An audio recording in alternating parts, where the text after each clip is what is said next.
Hi, my name is David. Today we're going to do a CSS Grid tutorial on freeCodeCamp, and we're going to learn how to add columns in CSS Grid.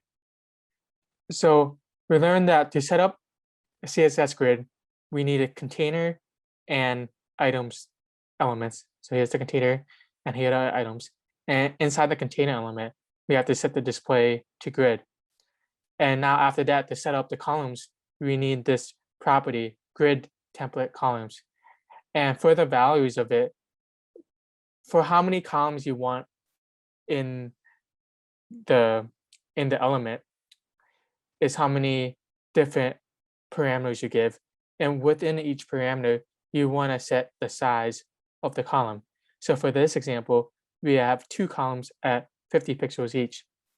So for this example, we want to give a grid container 3 columns that each represent 100 pixels wide. So we have here,